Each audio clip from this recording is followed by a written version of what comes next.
think it's important that we share, that we communicate, that we are open, and that we grow together to achieve.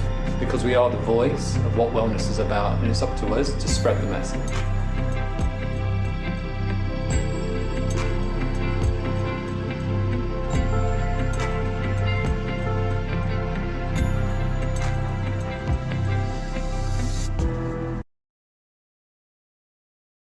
Good morning, ladies and gentlemen, and good afternoon to those watching in Asia.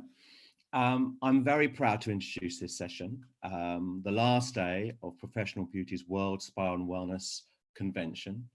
We've had and are having 70 speakers, and what we try to do is cut to the chase, as we say in the UK. We've got the speakers who are running spas or actively involved in our spa and wellness industry, the doers, and hopefully extracting some genuine inspiration and practical advice. I want to say particular thank you to Jean-Guy de Gabriac of the World Wellness Weekend, who's put together much of the program and this one. And I'll kick off this session, reopening strategies from an Asian point of view, and introduce our speakers in no particular order. Jeanette Tambaku, who's the founder of Jari Jari Spa and the president of the Malaysian Spa Association. Edward Wong, who's the president of the Singapore Spa and Wellness Association. Ingo Schweder, founder of GoCo Hospitality, based at the moment in Thailand. Neil Orve, founder of Sense of Touch, Hong Kong, and a great trainer. And last but by no means least, our gold sponsor for this session, Mr. Sami Gabriani of Gabriac. Thank you, ladies and gentlemen. I'll go to our co-host, Jean-Guy, will be chairing much of this session, but he's allowed me to ask the first question. I'm asking Jeanette first, what are the 3 key measures that you are implementing in your post-COVID SOPs to make your clients feel as safe as possible? Good morning. Yes, good morning, everybody in UK and in Europe, and good afternoon again to everybody in Asia. Thank you for inviting me in this forum. Okay, first of all, the 3 key measures that we are looking at is, of course, the sanitation and the hygiene. And of course, we will need to conduct a thorough sanitation of the outlet and other common facilities, right? In accordance with the safety and health guidelines. So for example, we should have a sanitation station, mainly at the entrance of our spa outlets and in different areas with some hand sanitizers, dispensers, or a place for customers to even leave their shoes and change into new disposable ones upon arrival. And of course, we can also probably offer them a kit with hand sanitizer, facial mask, and health and safety awareness card to our customer upon arrival. And then at the same time, I think it's also important for us to have a checklist and having our staff to routinely disinfect the list of items and equipments in our spa throughout the day. And also, besides the routinely sanitizing, we can have our employees to provide with all the PPE equipment, such as the face shield, face mask, or disposable glove, or even disposable aprons. And I think the third one is, of course, the scheduled appointment by cross-booking treatments rooms. For example, if a customer had a treatment in treatment room 1, then the next treatment should probably be done in the next treatment room so that we can actually clean and disinfect and freshen up before using back the treatment room 1. So basically, we are trying to avoid back-to-back treatment in the same room. Yeah. No, good idea. Neil, what's your take on this? So hello everybody, and Mark, Jean-Guy, thank you for asking me to join. So I'm sitting in Hong Kong, and I think it's fair to say Hong Kong was one of the earliest places after China to get the COVID. So it was exploding here in February, and I had to close one of my locations in February. Fortunately, the landlord supported that decision. But what we started doing very quickly were taking temperature checks, asking clients to self-declare if they'd been traveling, to make it mandatory to wear a mask in all public areas way before the government did, way before. And that was quite contentious. There was a very, very big split in Hong Kong society where the local Hong Kongers were absolutely wearing masks and the expats were not wearing masks. It was getting quite ugly in some ways. You walk into the supermarket and you would see all the expats without masks on and all the locals wearing masks. And it became a case of respect. Wear a mask, respect your hosts. That's why it's relatively safe here now. So we were very early on that, and we made it mandatory that people had to wear a mask. And given that most of our clients are expats, that was quite contentious.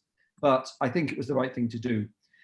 Then communication. I think one of the main things here in terms of making people feel safe, and it's not just your customers, it's your internal customer as well, your staff, is you've got to communicate clearly, because it's not always done clearly by the government. Even the WHO's communication has been rather suspect over the last couple of months. So making it very clear to people that we do sanitize, we do clean, we do take the temperatures of our staff, we do take the temperatures of the clients. Anybody who's having a treatment has made a declaration they haven't traveled in 2 weeks or they've self-quarantined, and letting our clients know that we are doing that. So sending communication. One of the things I've been doing as the owner of the business is doing little video calls, little videos, 1 minute, 90-second video, and video blasting it to all my team, just to let them know that any issues, please contact me. This is what we're doing. Don't worry, you're not going to lose your job. Little things to make them feel safe, not just in terms of medical, physical safety, but emotional safety, financial safety. Yes. So I think when we talk about safe, we shouldn't just be talking about how are we dealing with COVID as an illness or a disease. We should be talking about the mental safety and the emotional safety and the financial safety of our staff as well. So I've been trying to deal with all of those things, but really around communication. Do you have, Neil, something in writing that, because I was talking to Spa and salon owners in the UK, and they feel that some of their clients have been so used to doing something that obviously this is now a reset, but they're very much looking at producing something to point to say, look, is that, do you do that? Or do you think people are naturally, particularly the locals, they're aware and that's not an issue? No, we do. I think you've got to, hit as many of the senses as you can. So having something that's visual is just as important as giving a verbal, notification as well. So we have shelf talkers, we have visuals in all of the spas, we send by newsletter. So we try to, repeat the message as much as possible, because the more times you say it and the more media you use to say it, the more chance it gets through. Thank you. Over to you, Jean-Guy. Thank you. We're going to cover a large number of topics, and we would like to make this session as interactive as possible. So of course, I'm going to encourage the people listening to this, attending this session from the Zoom session that we are on, to use the chat box to comment, add links, ask questions, and in about 30 minutes, we will start taking questions. If anyone is attending this session live on any of the 10 platforms that we have, either on Facebook or Instagram or LinkedIn, wherever you are, please know that you can join this Zoom session and you can benefit also from the conversation that we have with the chat box and with all the many links. So we're going to cover safety measures. We're going also to go into the digitalization of our industry. We're going to cover a point also whether it's safe or recommended to open right away. Many, many points, so please stay in. Edward, I'd like to turn to you because there's lots of conversation about whether it is safe or not to receive a massage with hands, or should everyone be wearing gloves? What's your take on this in Singapore? Well, I think as far as I'm concerned, the spread of the virus is mainly through coughing, sneezing, or speaking face to face. If you massage the back of a person, chances of having slivers on the back of a person is unlikely. Moreover, if the client is going to have a shower before that, the back is basically clear. So the problem comes when you're massaging the front of the body. So if the client is wearing a mask and you are wearing a mask and protective gear, when massaging the front, you are protected. Now, if you wear a glove, the glove itself is an issue. As the glove can hold the virus, and it doesn't protect you if you rub your face, because whether you rub your face with your bare hands or with a glove, you still get infected or contacted with the virus. So if you wear glove, the glove has to be disposed of very, very carefully if it is contaminated. So I will view that wearing a pair of gloves is actually a disadvantage rather than advantage. And then massaging with a glove is not comfortable, as we all know. So there are multiple disadvantages. And then also psychologically, when you come with a pair of gloves to massage your client, the fear factor comes in. Psychologically, it's not right. So I would rather say take more precaution, wash your hands, make sure the customer take a shower, and that wash your hands again after the massage, but maybe not wear a pair of gloves. Yeah, this. Thank you, Edward. Ingo, you are based in Bangkok, Thailand, but you will be sharing lots of information also from a property you own and run in California, Glen Ivy Hot Springs, award-winning Glen Ivy Hot Springs.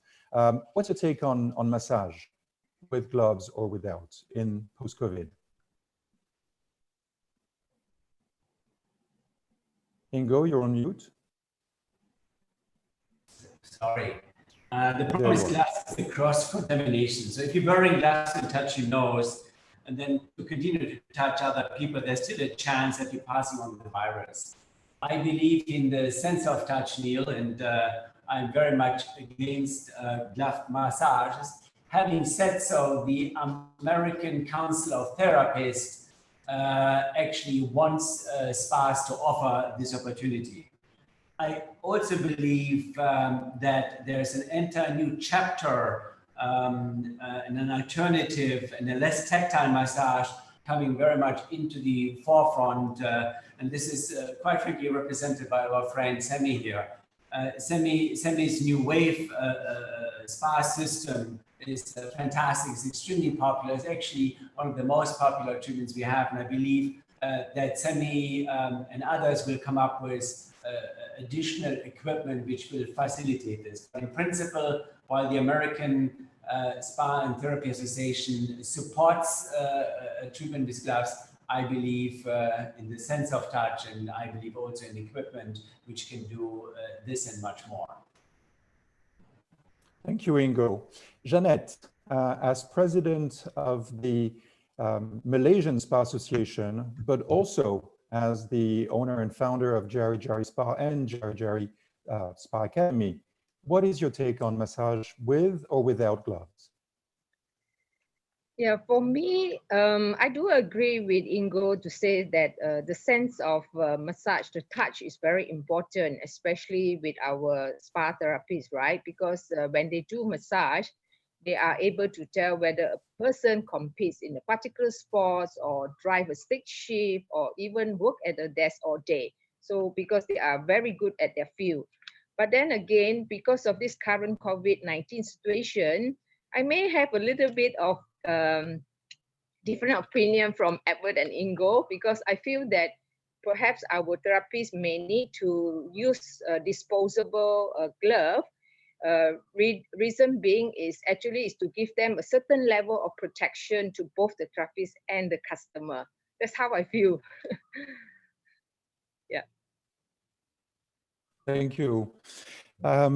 because there's so many topics we want to cover, I'd like to get back to Neil in Hong Kong about the wow factors, because yes, it is about hygiene, safety, security for guests and for staff, and we could have a session about that, but we've covered this point extensively in the past couple of days, and also ISPA has produced fantastic guidelines. Global Wellness Institute is also providing guidelines on that, thanks to Dr. Mark Cohen. So I'd like to go to the fact that beyond safety, what are the few elements, Neil, that you are preparing to boost the guest experience at your property, sense of touch?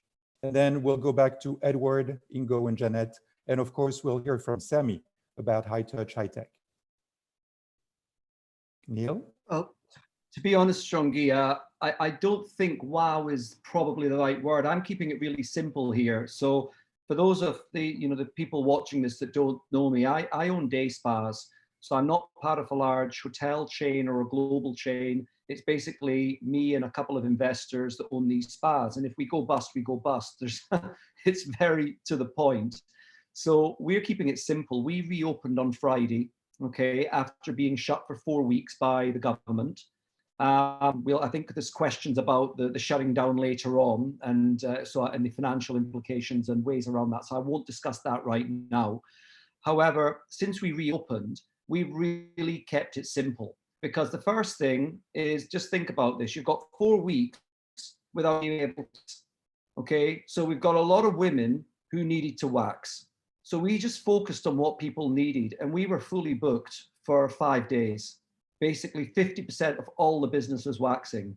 So, since we've reopened in the last week, we've been making about a 50% margin, i.e. 50% more than our break even per day, which is fabulous. We don't normally do that. Now that's not going to continue. This is pent up demand. But my point here is we didn't go for a wow factor. We kept it really simple.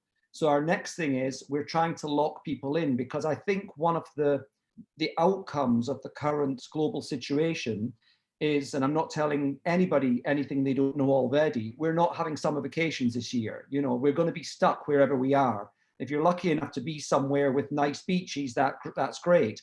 But what that means is for Hong Kong, all of these, all of the expat wives who normally disappear for 2 months are going to be here. So I actually think I'm going to have the busiest summer I've ever had. So what we're doing now is we're launching package deals to lock people in for the next couple of months to get better prices over the summer while they're going to be in Hong Kong, because normally half our clients leave over the summer. So Neil, there's no wow factor. So Neil, you've made a good point that we've covered a lot over the last week, in the sense you don't get the international visitors, but you're really plugging into your domestic visitors, and all those people who would disappear, you're going to go for them. When you reopened, did you adjust your services to demand? Was it just your people answering the phone, or had you rung them beforehand? How did you get to be so busy? Was it just responding to demand, or had you pre-called? No, but we've been going 18 years. So we're probably the best known day spa brand in Hong Kong. And our clients are 90%, if not 95% residents. So we are not dependent on tourism travel. We're not a hotel spa operator. We're not a resort spa. We're a day spa. So the inquiries were coming in while we were closed. Obviously, we just forwarded all of the spa numbers to the manager, who was picking them up on the mobile, and they had the booking sheets at home. So we had people calling up, even when we were shut, asking if we could open for them to do a secret waxing or something, which of course we couldn't. But many spas weren't. We're too well known to risk that. A lot of the smaller players were literally just opening up and letting people come in the back door and doing treatments for them, totally against the government regulation. So that was happening quite a lot in Hong Kong. All the small players were doing it, but for us, it wasn't worth it. Of course. But how is if you don't mind, how is your occupancy now? Is it still strong, as it tailed off a bit? Well, we've only been back open 6 days. And okay. So I've got 5 days of data. Today's the 6th day. And out of the first 5 days, we've had 5 very good days. I mean, I guess it flies in industry standards, but I don't really focus as much as occupancy as on my margin. I'm more interested to know, am I making money today or not? No, but you see, Very you know, there's a lot of people around the world who I have said to me, well, will my clients come back? And you've very much answered that in the sense that, yes, there is a huge amount of pent demand for the basics. Look, Mark, people are desperate to get out and get some semblance of normal life back. And of course, I'm not just talking about spas here. I'm talking about restaurants. I'm talking about going to the cinema. I'm talking about having a drink at a bar. And you know, lockdown, few countries never had a lockdown, but we've still been impacted and many services were shut.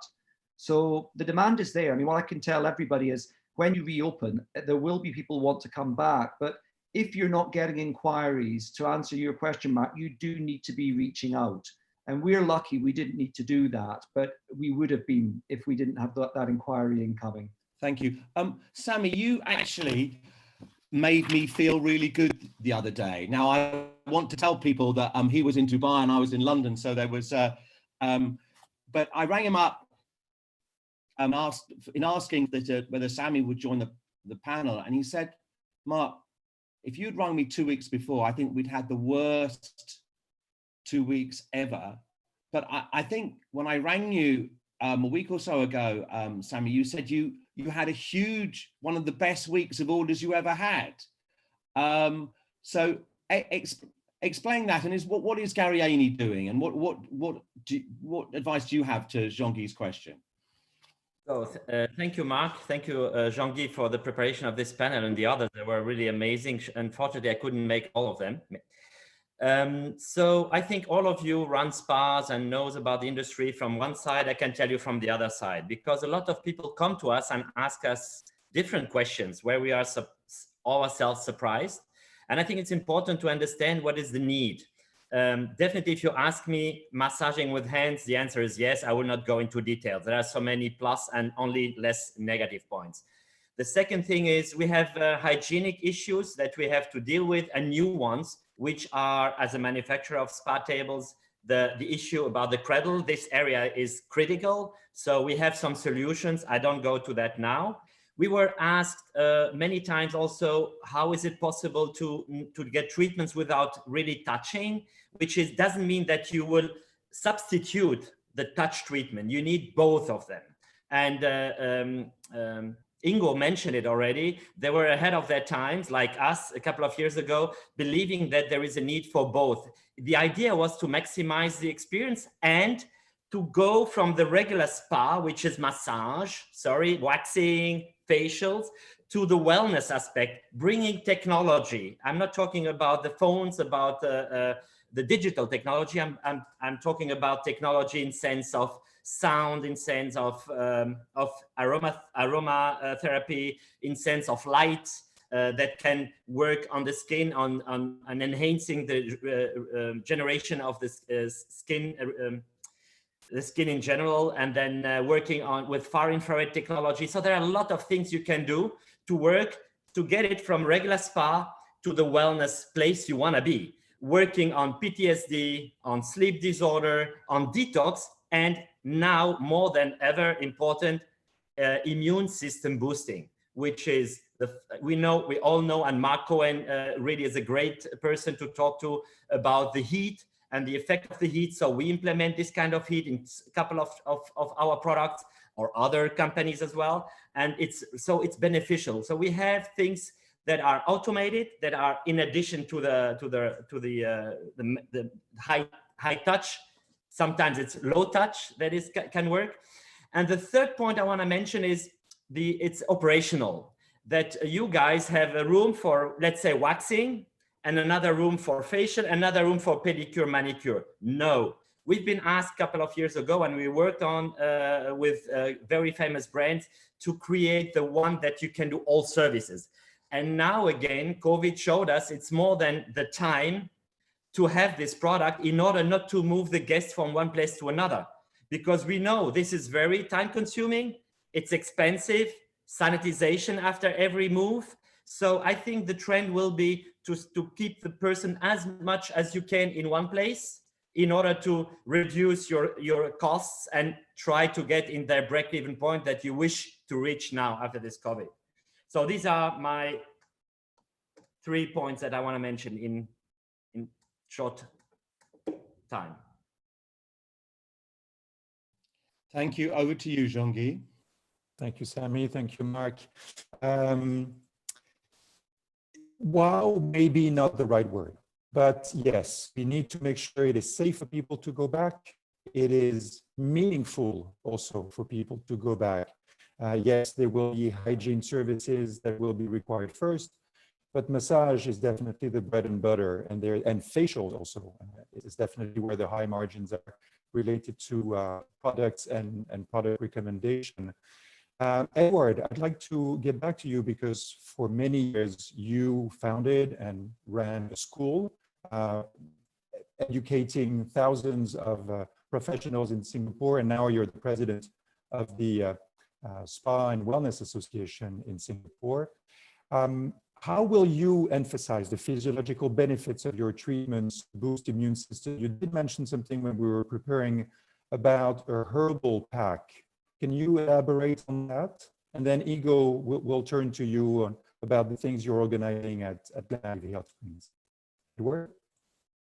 Yes, the concept is not new. I mean, the heated pads are used for a long, long time, maybe 20, 30 years. But I thought, you know, using the idea during this period is very important because number one, clients needs relaxation.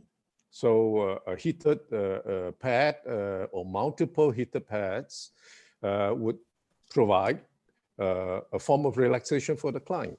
Number two, heat control viruses. You know, we heat it up to about 60 degrees before we apply on the client. Depending on the tolerance, we may use a towel or not. And then we put in very special ingredients, spices and herbs that has known antivirus, relaxation, revitalization properties, depending on the clients. So the pad is being wrapped in a cotton envelope or like a pillowcase, whereby we will change the pillowcase after every client.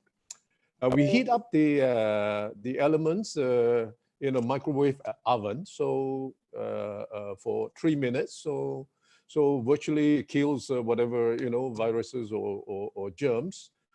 Most of them anyway. In the 3 minutes heating up, and so far. Those who have tested it find it very comforting, and also is very practical. It's not expensive. We invested about $500 US to make 50 of these pads. So it's quite practical, inexpensive, and fun to play with. It enhances the value of the treatment. It's free, so clients can have it for free, and then we just give them 2-3 pats on the back when they lie down, relax before we start the massage. Thank you, Edward. Thank you. It is definitely echoing the recommendations of previous panelists. That said, in order to avoid discounts, in order to avoid lowering prices, we should add value, and definitely adding meaningful value with physiological add-ons. It definitely makes sense. Ingo, on the first day, on Tuesday, Charles Davidson and Mark Hennebury, Mark Cohen, and Tom Bauer from the Hot Springs Initiative, people of your tribe, because you are also a member of the Hot Springs Initiative, did mention that they are turning their Hot Springs facilities into education, information, inspiration, to really help their guests to feel safe, but also to feel empowered to become their best health advisor, health managers. How are you changing, implementing this post-COVID situation at Glenivy? Glen Ivy is, like our friends in the Hot Spring Initiative, is a large facility. We intend to open back on June 15th, perhaps July 1st. We stood in touch with everybody through a wide variety of educational classes, dedicated videos from a professional chef from Sheikh Maktoum Nutrition, Professor Mark Cohen, Kiki Stensgrad, so fitness, nutrition, hot springs. So education was the key component to stay in touch with our clients throughout the entire time. And what we're going to do when our clients come back now, which we know normally, as you know, you've been there, we have like 1,000 to 1,200 guests during most of the summer and fall period. We're only going to take in 350. And we're going to deliver a lot of add-ons, a lot of service touch points, like you can reserve dedicated loungers, you can pre-order your food. We have butlers to serve your food right away on your lounge. In order to simply, while we don't have the volume, give you a far superior experience, and ensuring that we're going to take care of them and continue to outperform ourselves there. In addition to that, we have hired actually 6 different instructors, full-time instructors who will do nothing else than holding on a daily basis a wide variety of yoga, water aerobic, nutrition, painting, and related classes, again, to offer value for clients in order to learn body-mind balancing environment, to physically exercise, to understand more about nutrition and things like this. So many different touch points, many different initiatives, better service, more dedicated service, substantially less people, lots of educational classes, and making sure that everybody goes home with a better sense from themselves and a better sense of what to do in this kind of difficult environment and how to boost one's immune system and related. Thank you. Thank you, Ingo. Definitely, it's about the time of going back to the why. Why are we open? Why do we serve? How can we serve better? And going back to the added value. But there's also a big question behind the why. When?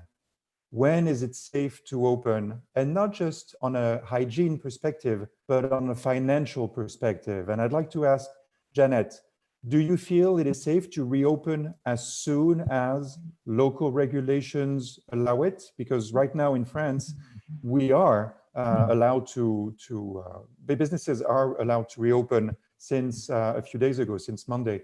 But not all of the salons and spas are open. There some are waiting it out to see how the public, how the guests are responding. What is going to be your response to that?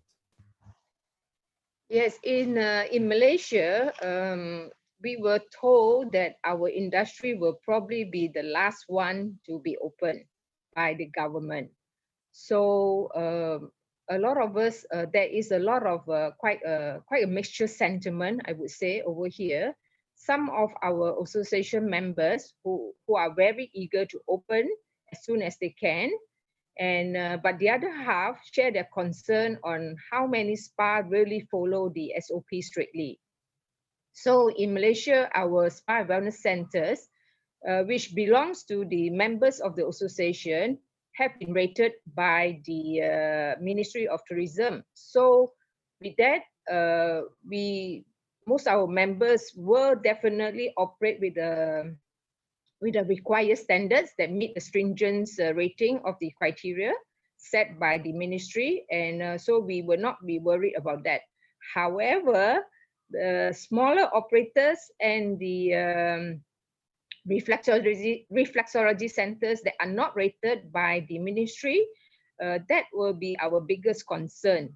So that's why, given the tactile nature of the treatments, customers really need time to be confident, right, to visit the spa and the wellness center again. So our main concern now is that if any occurrence of the infection happen in any of the spa, then it would definitely make it harder for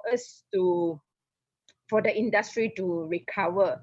And then on top of that, there is a clause from our government directive stated that should any of our spas or any of our employers contracted the virus, we are liable to cover their medical fees, their close contact quarantine fee, and even their house disinfected fee.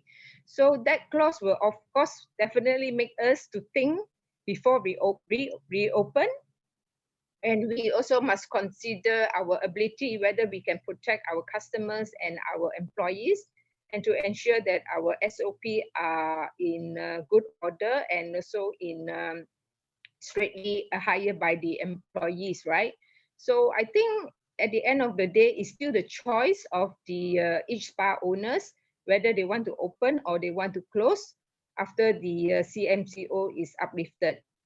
So due to this high risk of infection for staff and customer, I think there will be some who will open immediately and there may be some who may not open. That's my view. Thank you. Neil, in Hong Kong, is it safe to reopen right away or not? And if so, will prices increase? Firstly, I do not believe prices will increase. There's too much competition and too many people desperate to make some revenue. So the bigger risk is that prices will fall, actually, not increase. In terms of to reopen or not, so from a safety perspective, I think other panelists have already covered that. I don't have too much to add because I agree with all of the scenarios. And clearly, if there's a cluster in a spa, it affects the whole industry, as we've seen happening in bars and various other industries around the world. But the economics of opening is one that I do have quite a strong opinion on, because we had to be open during March when the business wasn't there. We were hemorrhaging money. We were at about 60% down on our normal turnover. So we were hemorrhaging money. It was a blessing in disguise when the government shut us down, because only when we shut down did the landlords really come to the table and start to be fair. The therapists, our team, were super supportive. They all went on no paid leave, and I was able to cut about 90% of my fixed costs. So although I was still losing money, I wasn't losing anywhere near as much money. And one of our attendees, Hannah, she asked a question about how long this pent-up demand will last for, that I mentioned last time. And the answer is, of course, I don't know. I don't know what the new normal is. But one thing I am absolutely doing is trying to remain flexible here. So I'm in very regular contact with my landlords. I'm saying, I'm open book. I'm saying, look, this is what we're making. This isn't about making money. This is about surviving. So I'm just saying, look, you need me to stay there, because if I go bust, nobody else is going to spend $500,000, $1 million fitting out this space. So you need me to stay there, and I need to make sure I don't lose money. And if I need to close temporarily, or you need to give me free or whatever, we need to be open. So I think this question about when do I open, you need to do it in conjunction with speaking with your landlords and getting your suppliers to work with you. Because if you open all out with a full team, after the pent-up demand, you could end up losing money again. And that's the reality for the rest of the And Neil, have you had a fair reception from your landlords, as far as you're happy to admit? What's the reception been like from the landlord? It's been extremely supportive. Without the landlords and without the support of the team, we'd be bankrupt. Okay, we'd be closed. And what about in Hong Kong? As you know, in the business rates, have they been supportive, or aren't those business rates so high? Like property tax that businesses have to pay. They're normally wrapped up in the rents. Okay. Not an issue. Okay, sorry. Okay, thank you.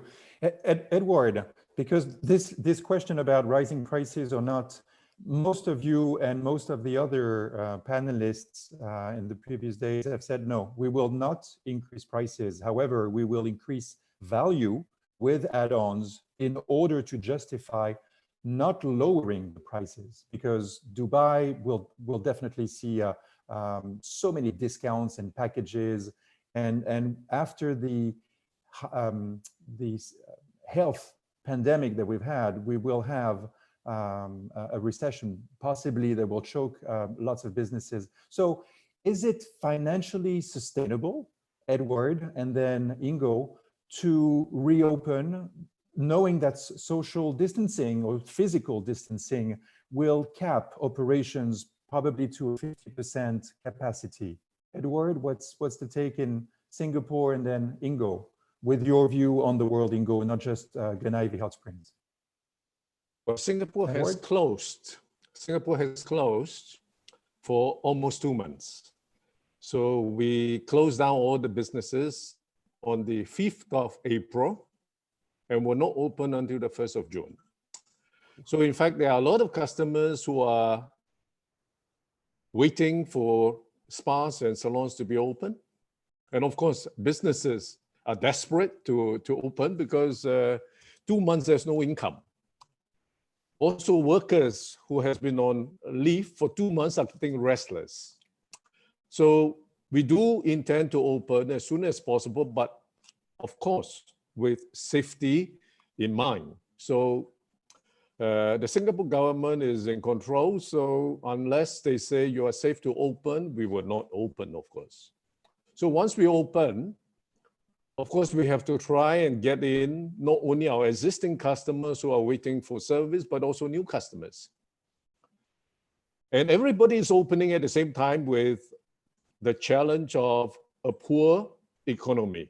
Not only the spa business is affected, every other business is affected. So everybody else is looking at how to save money. So if you increase prices, it is not easy to do business. So we don't intend to increase prices. What we intend to do is we have stopped hiring new employees. So if anybody leaves during this period, we are not going to replace them.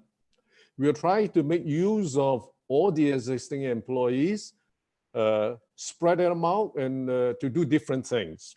So in my case, I have started a new business with e-commerce. We're introducing a new product, a new beauty dietary supplement product that we are selling to the customers, old and new customers. So, you know, you have to find new businesses that can supplement your existing service business. So by the combination of your existing service business plus the new business, you hope you can make use of all the people, resources that you have to increase your revenue, but not increasing your prices to increase revenue. That's my answer. Okay, thank you, Edward. In the session that we're going to have later on about reopening strategies for Europe, a lot of our panelists are going to touch on how much, evaluating how much it's going to cost to implement all of the PPE, sanitation, hydroalcoholic gels, the changing of the uniforms, all those safety and sanitation measures, they're going to add a cost per guest, per treatment. This is why Sammy's suggestion earlier on to have guests stay in the treatment room for longer, to have multiple treatments on the same equipment is absolutely valid. Ingo, I'd like you to answer the next question with two hats. One from Glen Ivy Hot Springs, one from Orvarth. How is it going to be sustainable for spas to resume operations with a 50% occupancy capping in their operations? I think it depends where you are in the world. I read last night a very good article or research documentation from McKinsey.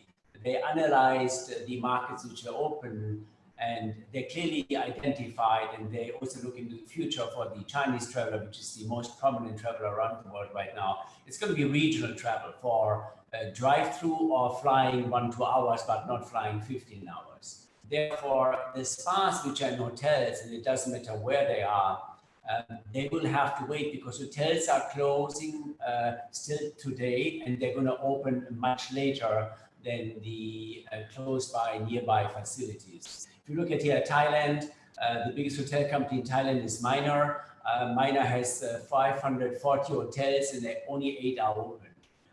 This means they have a lot of vacancies, and that will only slowly, when they can open up the market, that will come back. If you look at our Greece hotel, Greece has done a very good job with containing the virus. They are debating, can they open July 15th or August 1st? But that's the end of the season in Greece. So it depends where you are, it depends where your business is located, like Bill just alerted to.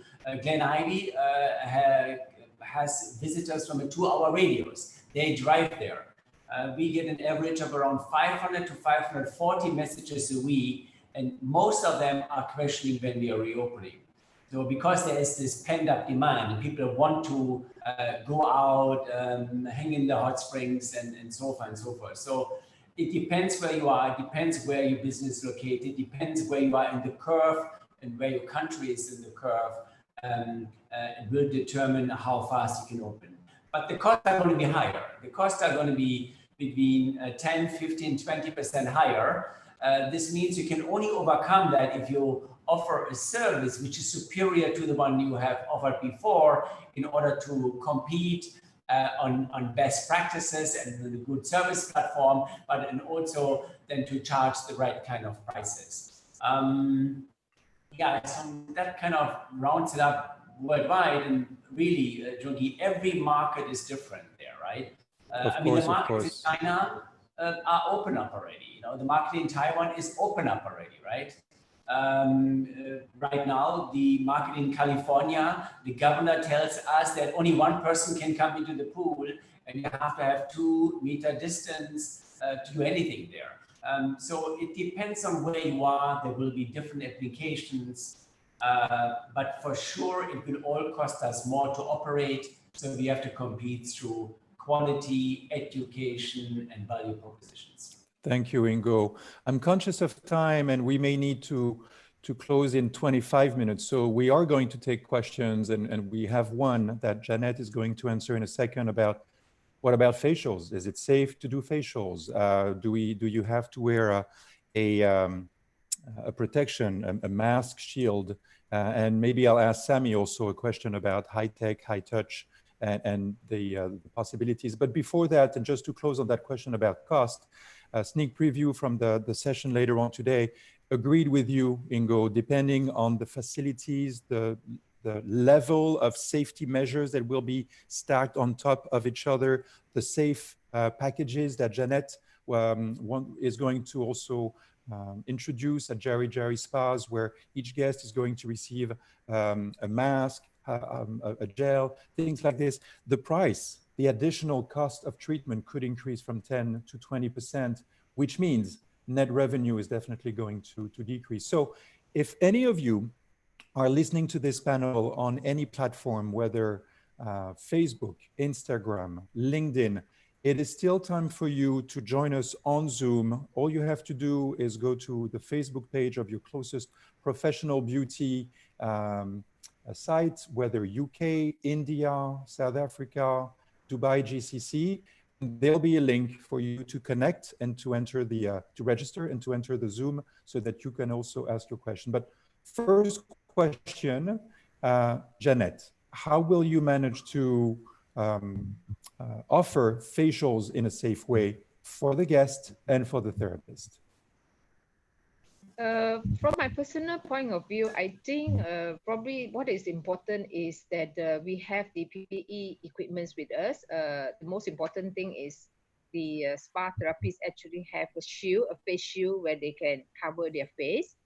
So I think that would also help to enhance the facials and to protect the customer at the same time, also the spa therapist. And also because nowadays there's a lot of technology that uses equipments, right, to do facial. So it's not so much on direct touch, but it's on low touch. So I think that would also help the facial part to have a more safety net to do facial at the same time. Yeah.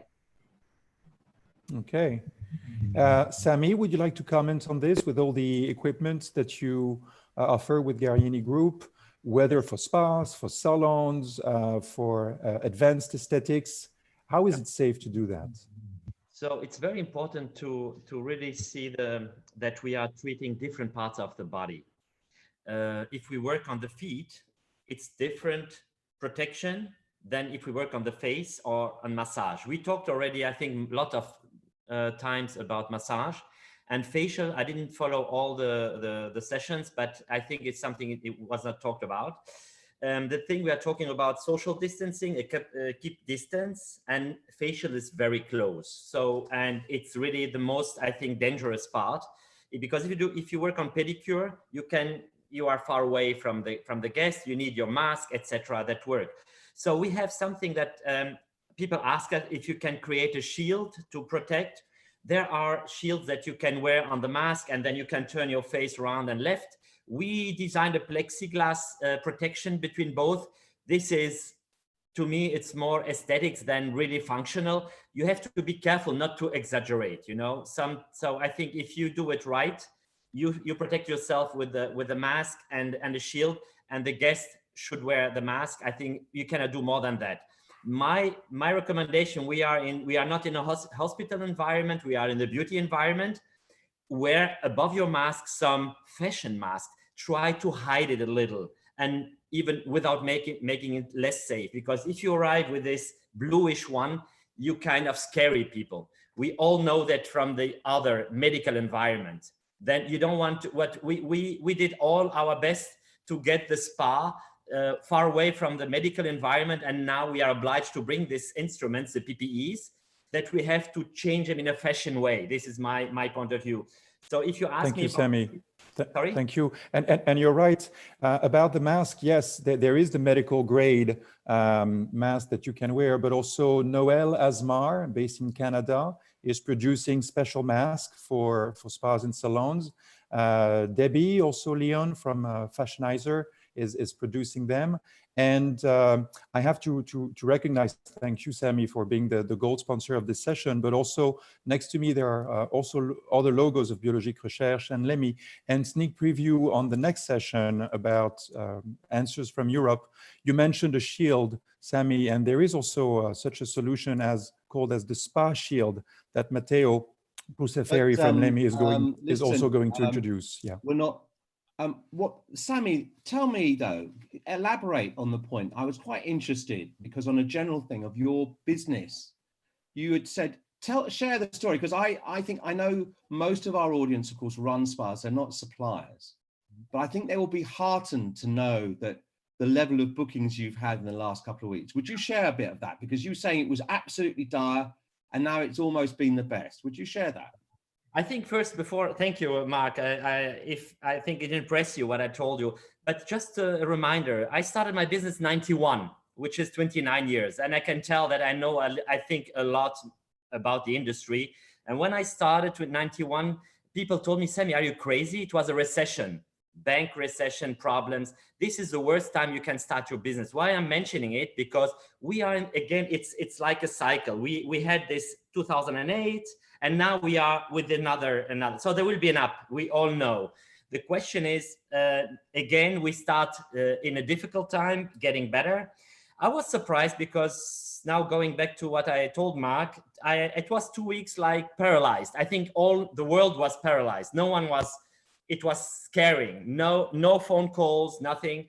And suddenly people get back to their normal life. So long-term projects that requires budgets, these are going on, and in all over the world. By the way, if I'm thinking about Asia, the biggest one for the last 2 weeks was Macau, Bangkok, and Australia. It's not really Asia, but if you see it from here, it's close to that part of the world.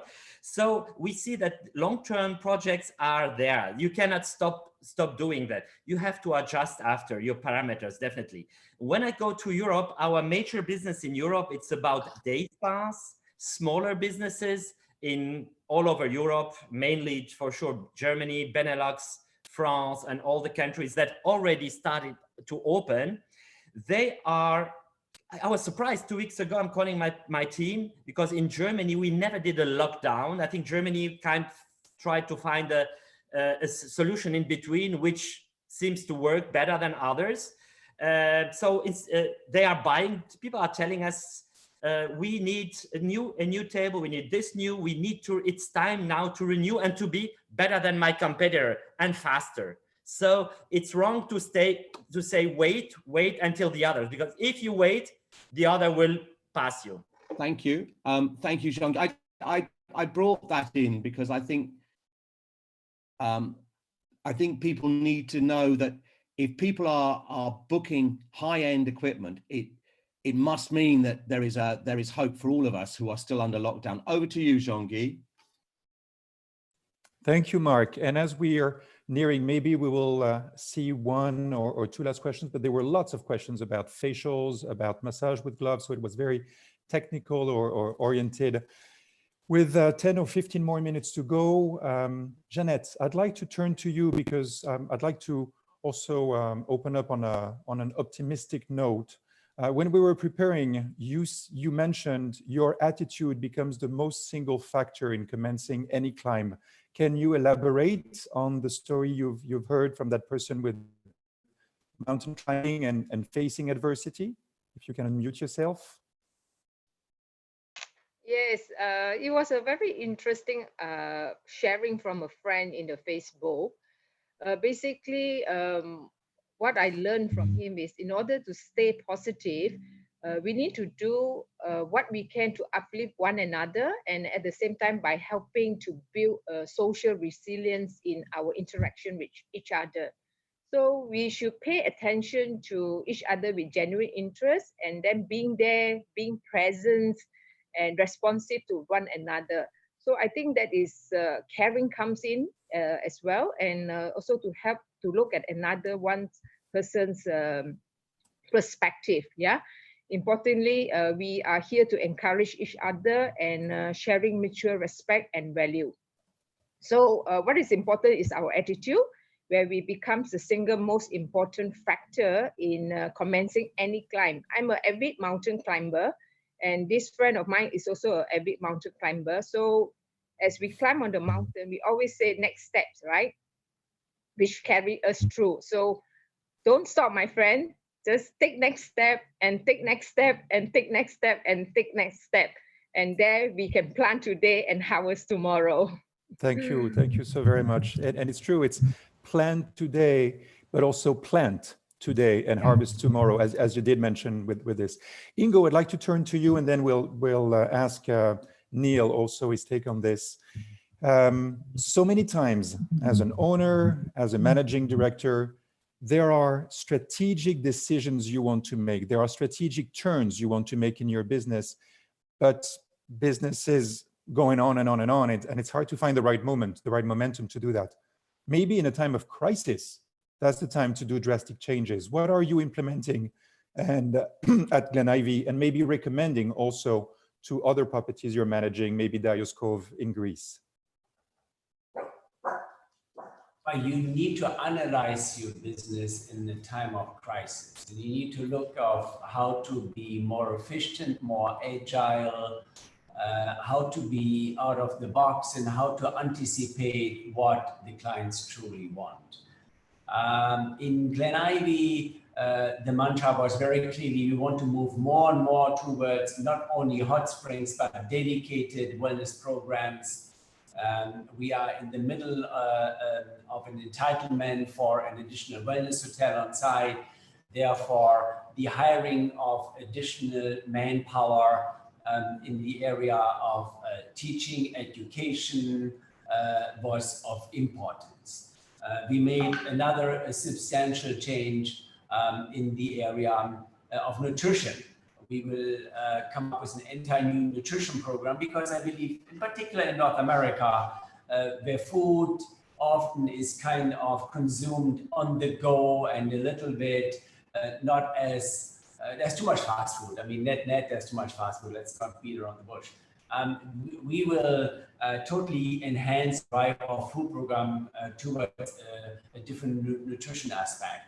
And the third one was simply, I mean, we brought down Glen Ivy from 1,500 people to around 1,000, 2,200 people. And now we're going to go to 800-900 people to simply uplift the entire service platform to an ever more sophisticated level. And what we can see that the guests actually are with us. We have more and more pre-booking, so we can plan this substantially better. We still have around 220,000 guests there, so that's good. In terms of Diascope, we do something very different. We are expanding and doubling actually the space at Diascope. We are doubling the facilities. We're going to go into more integrative concepts there. We offer from vitamin infusions to colonics, to counseling, to spiritual techniques, to a yoga program. So we're doubling the space there because clearly everybody in Greece has a beautiful hotel, has great food, has a beautiful beach, but and we're running at 75% occupancy. So how can we compete? And simply the message was, let's go further into dedicated wellness programs there in order to ensure that we're gonna partake in the growth of wellness at large there. So different techniques in different parts of the world. Look at your business, analyze your business, see where you want to go into the future and drive your business in that direction with very strategic changes on the manpower front, on the physical front, and on the investment front. Thank you, Ingo. Neil, any strategic changes you recommend doing in this time of crisis? Because since we're facing the crisis, might as well not waste a crisis to make changes and adapt. Are we going back to an old normal or moving forward? I'm going to give a little bit of a different answer because I could answer this as a spa owner or I could answer this as an entrepreneur. And I'm going to do the latter because the reality is that right now is a difficult time for the spa industry and there's certain things that we can do. And of course there are opportunities, but as an entrepreneur, I see far more opportunities because there are many, let's just say, market anomalies that we can get involved with here. So for example, in the last 2 months, I've set up a new company purely trading PPE. So I'm involved in masks, ventilators, test kits, protective gowns, and I've set up a whole supply chain out of Asia and selling into the US and South America and into the UK. So that's something that is not related to the spas, but as an entrepreneur, it's an opportunity and it's a pivot. And I think what's interesting is that 90% of the people doing this will fall out of the market when the margins disappear. But I'm looking at this as a long term, and there will be crossover with the spa and the wellness sector here because of the products that I'm dealing with. So, and the people that I'm connecting with. I mean, I'm going to write a book on this. It's just been a crazy ride the last months, but very, very interesting. So I think there are big strategic opportunities. I mean, one of the things we're looking at for the spas is obviously many spas are going bust. So can we pick up existing spas that are already fitted out without having to spend any money on the fit out and renegotiate the rents and take over good locations? Now, we haven't done that yet, but that's something we're looking at. It could be a good opportunity to expand because the last real expansion we had was during the financial crisis because that was the opportunity. And now that opportunity is there as well. But I don't look at the opportunity just as a spa operator. And I think for anybody who runs their own business, you've got to be a little bit more inclusive and think, what else is there out there that I can do to my knowledge to try and expand my footprint and not just stick with spas. Thank you. It's time really to conclude in a few minutes, and I would love to hear from Sammy's takeaways from that. But just before that, last word to Edward. You mentioned in our preparation that for you, one of the main things we need to focus on is making employees our business partners. Can you, in just 1 minute, elaborate on this, and then we'll hear it from Sammy and Mark for the closing of this session.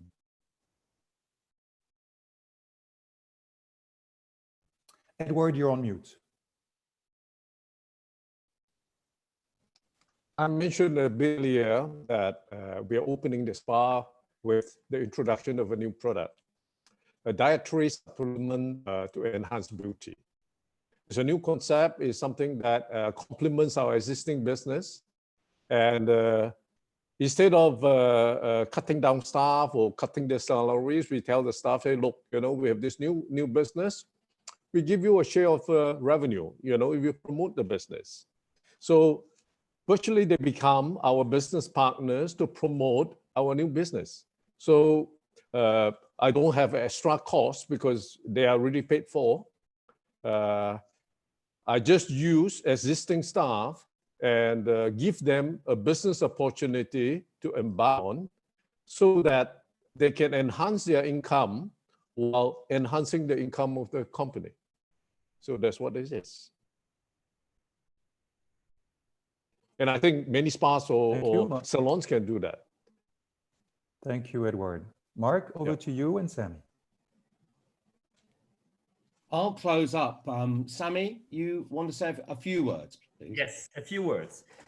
I think we've been talking about high-tech, high-touch, and I think I have a new slogan for our industry, which is high-tech, high-touch, hygiene. Take these 3 words. It's very important. They belong together. Secondly, technologies are more than required than in the past. All aspects of the operations in digital and in physical. The third thing is don't be afraid to go for it before others will win the game. So be safe, be successful.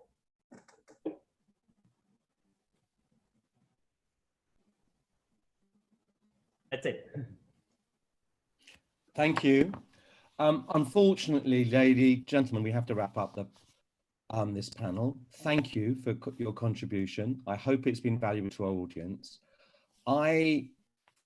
From seeing so many panelists the last few days and generally in contact with the industry, I take an element of many of us do not know what the future will hold. We clearly don't. There are all sorts of predictions, but as Neil said, communication is key with one's staff and one's customers. People will accept a lot if you're clear and you're honest, even if you have to make extremely tough decisions. And flexibility. And this lockdown has given many of us as entrepreneurs the opportunity to look and reset the business, even if we don't know what or many of us don't know what the route out will be.